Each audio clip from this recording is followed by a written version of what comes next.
السلام عليكم متابعي ومحبي القصص البوليسية، وأهلا وسهلا ومرحبا بكم في حلقة جديدة.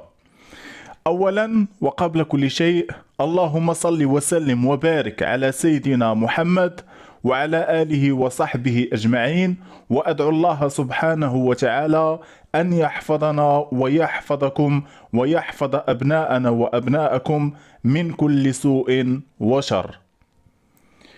مستمعينا الكرام، واحد السيد الاسم ديالو الميلودي كيسكن في ضواحي مدينة الجديدة في البادية، مزوج وعنده وليدات اللي كبار شوية. وهاد السيد هذا كان واحد الانسان اللي لاباس عليه، عنده اراضي فلاحية كتيرة، عنده الدار ديالو، عنده الكوارة ديال البهيم، عنده واحد الكاميو، وعنده السيارة ديالو، عنده تراكتور وما كاين حصادو دراس. السيد تبارك الله ما شاء الله عنده كل الخير. وهادشي ماشي وارثو على الوالدين ديالو، لا، السيد ضرب تمارة باش وصل لهادشي. السيد خدم على راسو دمر باش وصل لهادشي كامل. المهم، هاد الميلودي عنده خواتاتو متزوجات ومستقرات مع الازواج ديالهم ومع وليداتهم، وعنده خوتو حتى هما مزوجين وبوليداتهم، وحتى هما كل واحد فيهم داير الدار ديالو وعندهم الاراضي الفلاحيه ديالهم بخير وعلى خير. الا واحد من هاد خوتو، الاسم ديالو مصطفى، هو اللي كانت عنده القضيه شويه مزيره. السيد مزوج وعنده جوج الوليدات، السكنه كان غير كاري في واحد الدوار تما. الخدمه كان كيخدم غير في الفلاحه عند الناس، مره يقابل لهذا مره لهذا مره لهذا. السيد كان دمار كيضرب تماره كيخدم، ولكن كان داكشي اللي كيصورو كيصرف بيه، كيخلص بيه الكرا، كيصرف بيه على الوليدات، ما عنده ما يشيط او يخبي والو. السيد الحاله الماديه ديالو كانت ضعيفه جدا. وليداتو بجوج ما كملوش القرايه ديالهم، بجوجهم كان مدخلهم كيتعلموا الصنعه. واحد كان كيتعلم الميكانيك والاخر نجار. خوه الميلودي عارف باللي القضيه عند خوه مصطفى مزيره، عارف باللي السيد ما عندوش ما فحالوش، والسيد غير كيدبدب مع الوقت، كيف ما كنقولوا مقاتل مع الوقت. فهاد الميلودي كانت عنده واحد الارض، جوج الهكتار ديال الارض مفروزه في واحد المنطقه على باقي الارض ديالو. فناض هاد الميلودي بنى فيها واحد الدار متوسطه، وبنى فيها شي كواره ديال البهيم، وحفر فيها واحد البير. وجاب هاد خوه مصطفى قال ليه انت غادي تسكن في هاد الدار هادي، وتبعد من الكرا، وغادي تفلح في هاد الارض، وتقابل لي البهيم، والرباح ديال ديك الفلاحه والبهيم غادي نقسموه انا وياك نص بالنص. المهم، الميلودي عليه الزريعه، الادويه الفلاحيه، عليه العلف ديال البهيم، وخوه مصطفى ما يعرف غير يقابل ويتهلا، والرباح يقسموه في الاخر. فداك الشيء اللي كان، السيد سكن في ديك الدار هو وليداتو، ولا مقابل البهيم وكيفلح في ديك الارض. وطبعا مصطفى الحاله الماديه ديالو غادي تحسن من بعد، وغادي يولي عايش مزيان احسن من الاول. السيد ولا بخير وعلى خير. وكانوا تزادوا عنده جوج بنيات اخرين، تزادوا عنده جوج البنيات، يعني السيد ولاو عنده 4 ديال الوليدات، جوج الولاد الذكور وجوج البنات. دازت تقريبا مدة ديال 20 سنة، ومصطفى عايش في ديك الأرض ديال خوه، واكل منها شارب منها بخير وعلى خير. منها كان زوج وليداتو وزوج بنياتو، وليداتو بجوج كانوا تعلموا الحرفة، واحد ميكانيك والاخر نجار. الدراري خدموا على روسهم، وبجوجهم داروا الدويرات ديالهم، لانه كانوا عارفين باللي ديك الدار وديك الارض ديال عمهم، وشحال ما بقاو فيها ضروري ما غادي يجي النهار اللي عمهم ولا ولادو غادي يبغيو الارض ديالهم. فهادشي علاش الدراري ما كانوش معولين عليها. الدراري دمروا وداروا الدويرات ديالهم، وكل واحد فيهم سكن في دارو مع مراته ووليداتو، وكانوا كل سبت في العشيه كيمشيو عند والديهم، كيباتوا عندهم السبت لحد في العشيه كله وكيرجع لدارو. بالنسبه للايام الاخرى فضروري ما كيتصلوا بهم مره وكيسولوا فيهم غير في التليفون. المهم الام ديالهم والاب ديالهم مصطفى بقاو ساكنين في ديك الارض ديال الميلودي حتى النهار اللي هاد الارض هادي غادي يوصلها التجهيز. الارض وصلها الضوء والماء والواد الحار والطريق، ومن الزهر هاد الارض هادي غادي تدوز الطريق في جنبها، طريق الشانطي غادي يدوز جنب هاد الارض هادي، بمعنى انها جات في واحد الموقع اللي مخير اللي غادي يرفع من القيمه والثمن ديالها. الارض القيمه ديالها طلعات ولات تساويه الثمن ولات مطلوبه البيع، وفعلا السيد غادي يبيع ديك الارض وباعها بالثمن فلوس صحيحه كيف ما كنقولوا. ولكن السيد ما نساش خوه مصطفى، لما باع ديك الارض غادي يعطيه فين يسكن. الميلودي عطى لخوه مصطفى خدام ديال الارض 1000 متر مربع في جهه اخرى، غادي يكتبوا ليه في سميتو وغادي يولي ديالو، وغادي يبني ليه الدويره تما واحد الكوري وعطاه شي حاجه ديال البهيم ولات ديالو، ومن فوق هادشي غادي يعطيه 30 مليون. السيد لاباس عليه، عنده فلوس كتيره، عنده الارض، عاد زيد ان السيد باع دوك 2 الهكتارات ديال الارض بالثمن، فما غادي يضرو في والو هادشي اللي عطا لخوه. المهم مصطفى تحول هو ومراته لهاد الدار هادي اللي عاود بنى ليه خوه، تحول ليها ولا عايش بخير وعلى خير هو ومراته. وليداتو كيف القاعده من السبت للسبت كيمشيو يطلعوا عليهم، كيباتوا عندهم داك النهار لحد في العشيه كله كيمشي لدارو عادي. الامور كلها كانت على احسن ما يرام. ولكن من بعد مده ديال شهرين تقريبا، يعني من بعد ما مصطفى والزوجه ديالو كانوا تحولوا للدار اللي كان عاود بنى ليهم الاخ ديالو الميلودي، واللي هي ولات الدار ديال مصطفى لانها مكتوبه في سميتو، الخميس بالضبط سنه 2008 وحده من بنات مصطفى صونات على الاب ديالها داك النهار غير باش تسول فيه هو والام ديالها وطمئن عليهم. السيده صونات ليه تقريبا مع ال11 ديال النهار، باها ما كيجاوبهاش، صونات حتى عيات والو، السيد ما كيجاوبش. كتحط التليفون وكتسنى شويه وكتعاود تصوني الاب ديالها، ولكن نفس الحاجه السيد ما كيجاوبش. فهاد بنتو تخلعات تشوشات عليهم، والسيده صونات حتى عيات وكتحط التليفون وتسنى غير كيدوز شويه الوقت وكتعاود تصوني ونفس الحاجه ما كيجاوبهاش. فالسيده هادشي شوشها على والديها، وهي اتصل بواحد من خوتها السي محمد، اتصلت بيه السلام قالت لي ودي راني عييت من صوني البا وراه ما كيجاوبنيش. قالت لي ها انت صوني لي انت، شوف الا جاوبك صوني ليا وقولها ليا، اولا صوني لشي حد من العائله تما يمشي يدوز لعندهم يشوف مالهم، ولا سير عندهم انت وشوف مالهم ما كيجاوبوش. السي محمد غير قطع التليفون مع اختو، صونا الاب ديالو نفس الحاجه، مصطفى ما كيجاوبش. فهنا السي محمد خدا الطوموبيل ديال السيد اللي خدام معاه في الميكانيك ومشى ديك الساعه للدار ديال والديه. لما وصل كيلقى الباب ديال الزنقه محلول، السيد وصل دخل كيعيط امي با حتى واحد ما تكلم ليه، كيشوف هنا ما لقاهمش، ما كاينش حسهم في الدار. فالسيد لما دخل البيت النعاس ديالهم كيلقى والديه تما، كيلقاهم في بيت نعاس. غير المصيبه والكارثه ان السي محمد كيلقى والديه في واحد الحاله مكرفسه. السيد لقاهم ميتين في بيت النعاس ديالهم، او بالاحرى مقتولين في بيت النعاس ديالهم في الفراش ديالهم.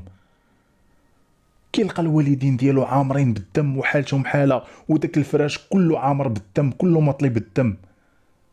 والديه تعرضوا للقتل. السيد علم جدرمية اللي انتقلوا لعين المكان، لما وصلوا دخلوا كيلقاو مصطفى والزوجه ديالو مقتولين في الفراش ديالهم. وكأول ملاحظة لما دخلوا لذاك البيت مسرح الجريمة، جدرمية بانت ليهم الروينة تما، وشافوا بلي داك المريول اللي في بيت نعاس ديال هاد الناس هادو مقلب، ودوك الحوايج اللي كانوا فيه مجبودين منه مشتين في ديك الغرفة. يعني واضح بلي الماريو مقلب ومشفورة منه شي حاجة، وهاد الشي طبعا كيوضح سبب هاد جريمة القتل اللي تعرضوا ليها هاد الناس هادو. ومن خلال المعاينة الأولية اللي قاموا بها عناصر الدرك الملكي، كيتبين لهم باللي مصطفى والزوجة ديالو تعرضوا لمجموعة من الضربات على مستوى الرأس، ضربات اللي خايبين واللي كانوا بواحد الجهد كبير، لأنه هاد الضربات اخترقوا العظم ديال الراس. حضروا طبعا أخصائي الأدلة الجنائية لعين المكان، داروا المعاينة ديالهم، أكدوا بلي هاد السيد هو والزوجة ديالو تعرضوا لضربات خطيرة على مستوى الرأس بآلة حادة. وهادشي اللي غادي تبين طبعا من خلال تقرير الطب الشرعي. جدرمية قلبوا تما بمسرح الجريمة لعل وعسى يلقاو شي آثار أو أدلة اللي ممكن أنها تساعدهم في البحث والتحريات ديالهم، واللي ممكن توصلهم للجاني أو الجنات. وفعلا غادي يلقاو ما يفيد تما، لقاو بعض الآثار وبصمات اللي كان من المرجح أن هاد البصمات كترجع للجاني أو الجنات. المهم أخصائيي الأدلة الجنائية خداو اللي خداو من تما، وتنقلات الجثتين لمستودع الأموات.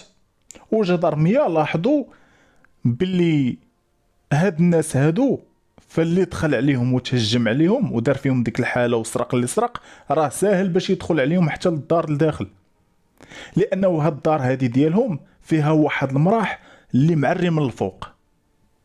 داك المراح ما مسقف لا بالقزار، ما فيه ضالة. اي واحد غادي يجي في استطاعته انه ينقص داك الحيط ويدخل على هاد الناس هادو ويتهجم عليهم. يعني هادو اللي دخلوا على هاد الناس هادو كان ساهل باش يدخلوا عليهم. في البحث ولاد الضحايا كيقولوا باللي الاب ديالهم مصطفى كان مخبي فلوس في الدار، حاط فلوس في داك الماريو في الدار. شحال ديال الفلوس؟ كيقولوا ودي 30 مليون. 30 مليون كان عطاها ليه الاخ ديالو الميلودي، وها علاش عطاها ليه وها علاش عطاها ليه. وكيقولوا باللي كان شي حاجه اخرى ديال الفلوس ديالو هو اللي كان جامعها من غير ديك 30 مليون. شحال بالضبط كيقولوا ما عرفناش، ولكن كيأكدوا باللي 30 مليون كاينه وكان حاطه عنده في الدار. يعني هذا اللي دخل وقتلهم عارف باللي كاينه الفلوس تما محطوطه تما في الدار، يعني جاي مقصد عارف شنو كيدير. سولوهم جدرمية شكون السيدي في خبارو باللي عندهم الفلوس محطوطه في الدار. ولادو كيقولوا ودي عارفين غير حنا وعمنا اللي عطاه الفلوس الميلودي.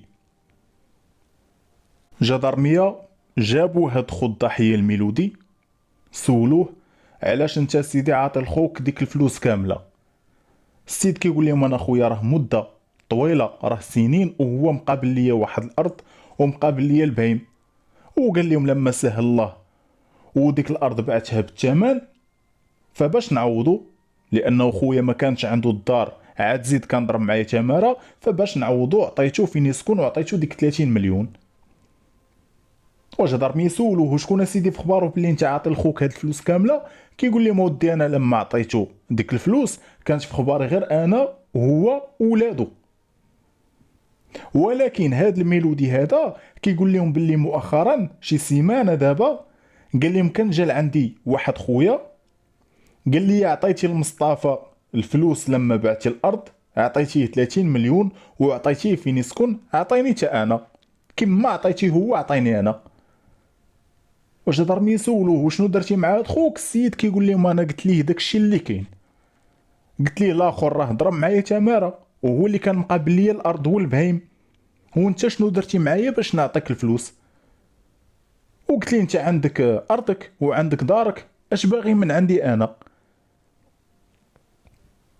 سولوه جدرمية. وهاد السيد هاد خوك هذا شنو دار ملي قلتي ليه هادشي كامل؟ قال لهم تخاصم معايا ومشى بحالو. واخا وقول لنا شكون اللي قال ليه باللي انت عطيتي لخوك 30 مليون؟ منين ساق الخبار؟ لانه ولادو ولاد الضحيه كيقولوا قادين 30 مليون في خبارنا غير حنا وعمنا، وانت كتقول ودي كانت في خباري غير انا وولاد الضحيه. والسيد كيقول لي مودي انا راه ما قلت لي والو.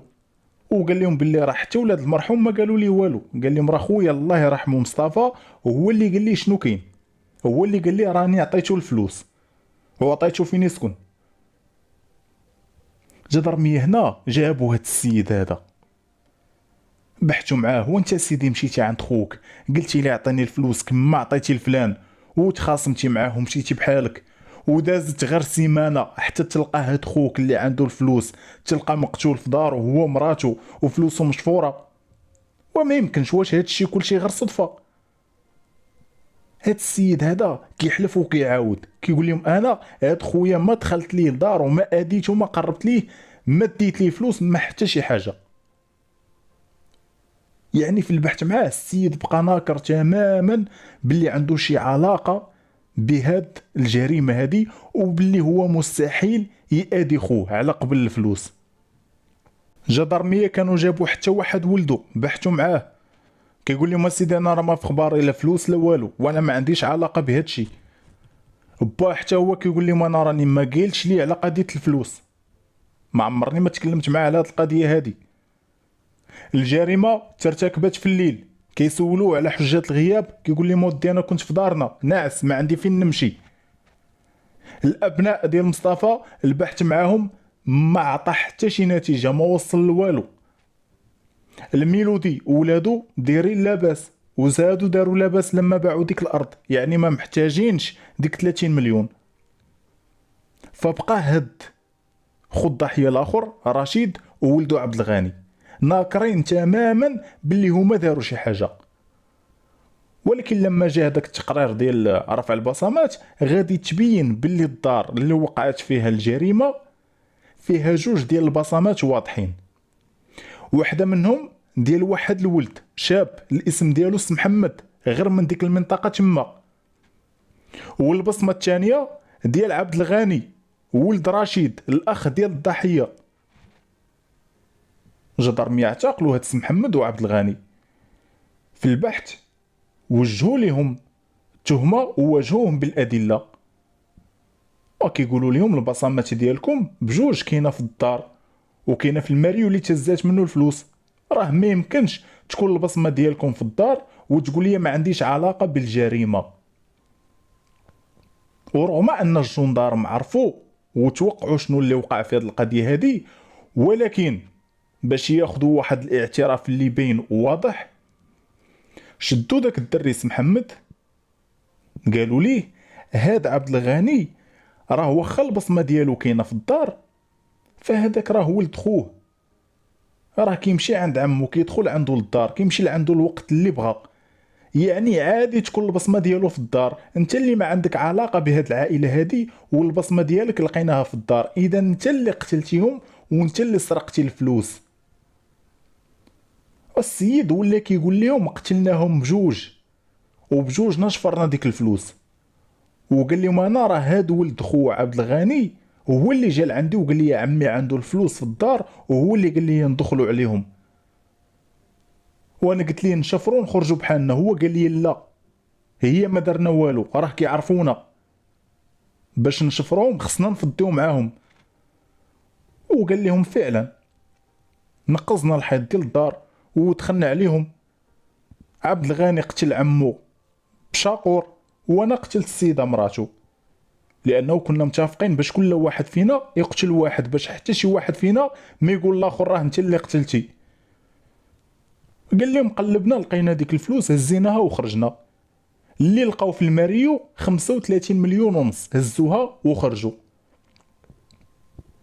الجريمة ما كانش حدها حد هنا، لا، لأنه كاين طرف ثالث في هذه القضية هذه.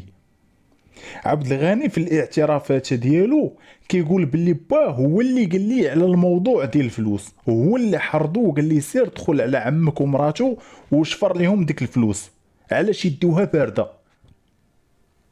غير هو السيد راه ما قالش ولدو سير دخل على عمك ومراته صفى لهم وشفر الفلوس وخرج بحالك، لا، قال لي سير دخل على عمك ومراته شفر لهم الفلوس وخرج بحالك.